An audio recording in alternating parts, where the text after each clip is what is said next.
Champions keep playing until they get it right. Billie Jean King. Patreon members, we have coming out to you at the close of today's program. We will be firming up that list of the 20 weekly vertical crossovers we strive to give to you each and every week. We always try to get you 10 up and 10 down, and depending on how those charts are shaping up, if we can't get you 10 up or 10 down, we'll get you a combination. Always try to get you out 20 so that you can explore them, look at them, find opportunities for practice trading each and every week. If you're not a Patreon member, you're missing out on that. Thank you to all the new Patreon people. Let's jump into these charts. What do we see going on? Stocks up a little bit for the day.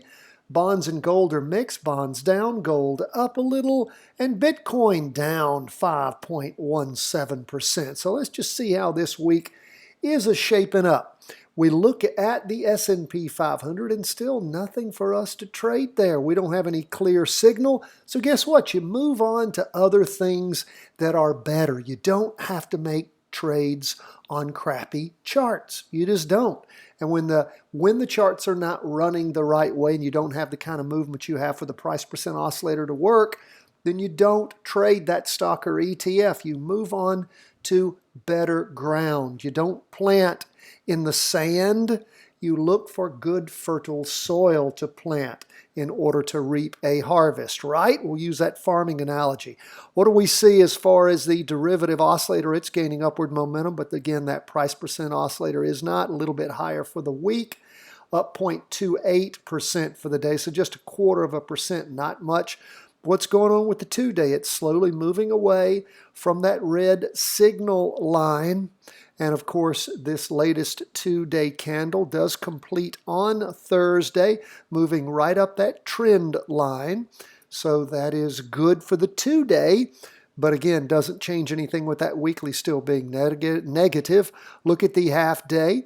Little bit of movement up in the morning, but a bunch of stuff bounding around. And then up in the afternoon, price percent oscillator pulling away from the red signal line, derivative oscillator gaining upward momentum, but still that weekly chart is down, and we're still waiting to see if and when it will turn. Still have that divergence in effect. Let's move on to the Qs, the Nasdaq 100. What do we see there? Well, still in a confirmed up move. Price percent oscillator positive. Looks like it's heading down a little bit. Derivative oscillator topped out back on the week ending the 23rd of July.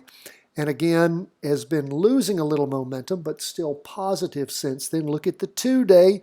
It crossed over going down back on the 2nd of November. Up for 4 days and then slowly sliding sideways. And, well, sliding sideways. Derivative oscillator is negative, still losing a little bit of downward momentum. Price percent oscillator heading down at a steeper angle. What do we see on the half day? We see 2 days of down movement, little bit of a rebound on Thursday, pushing up through that half day trend line. And again, as we continue to watch, we'll see how this shakes out. We're not in a Qs trade right now. Why? Because the 2 days down, even though the weekly is up. If that 2-day crosses back over going up at some point, then we might look to get back in, or that 2-day may just take the weekly with it. We'll wait, we'll see, we'll let the charts lead us. That's the way you need to be. Let's move on to bonds, down 0.16% for the day. This has been a down week for bonds. We got out of this latest 2-day recross. Latest, it was a long-running 2-day recross, very good to us. We see the derivative oscillator devolving, price percent oscillator positive but flat. We look at the 2-day, and of course that's what took us out of that 2-day recross. It started all the way back in, I think that was May. And of course we now have 6 days of down movement. And we see the price percent oscillator heading down, pulling away from the red signal line. Derivative oscillator gaining downward momentum on that 2-day. And what do we see on the half day? Looks like it's slowing down in its descent as we see the derivative oscillator losing downward momentum and the price percent oscillator slowly flattening, not going down at the same angle. So we'll continue to watch and see where things are, where they go, how this ends up shaping up on bonds. but we're not in bonds right now because of that 2-day crossover going down in the opposite direction of the weekly chart. And let's go ahead, make sure that we note that. There we go, with our trend line. That's where we are. Let's lastly move to gold. Gold up just a tiny fraction for the day, 0.02% for the day. This week has been a slowdown in that down movement. Prior week, really, let's go. It is a hammer down this week. Prior week started everything. It, of course, had crossed over going down back on the 2nd of July, slid sideways for quite a while, and then this last week started moving down this week even steeper. Derivative oscillator gaining some downward momentum. Price percent oscillator spiking over this 2-day now. Back to it. We can see where we initiated this current slide. Then the Monday, Tuesday, really hammering down. We saw things slowing down in the down movement on the Wednesday, Thursday. Derivative oscillator gaining downward momentum. Price percent oscillator still heading down half day.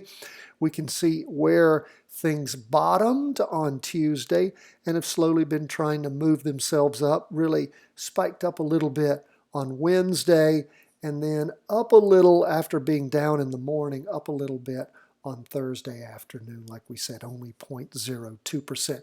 So, again, we're just continuing to keep our eye on that 2-day recross and see where that goes. So be watching that 2-day in particular. And of course, intraday on that half day, you can keep an eye on that.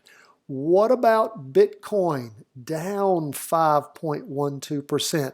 And look at it. Still trying to cross over, going up, but don't know if that's going to happen. We'll wait and we'll see on this weekly chart. It is a green up candle, but don't know that we're going to have that price percent oscillator crossing over going up. So keep an eye on it. You might have a buy-in point for a practice trade on Friday. Watch, wait, see, and learn. We shall just keep watching and seeing if that occurs. If it does, then of course we'll be ready to jump in on a weekly vertical crossover going up. It's been a while. We look at this last one. It was good to us all the way back in October of last year. So let's see. What about the 2-day? We can see that 2-day again as we look at what's happened with this latest. It did go a little bit higher. Lost a little bit of energy on the price percent oscillator, derivative oscillator fairly flattening out. And of course that half day, that's where we see the 5.14 decline. So do pay attention to that. More attention to the 2-day and the most attention to the weekly. That's where we are as we end Thursday, go into Friday. Do, again, pay close attention to what is going on with Bitcoin and with a potential weekly vertical crossover going up. That's where we are, folks, as we end the day. Thanks so much for being with us. If you're not a Patreon supporter, help us out. Become one.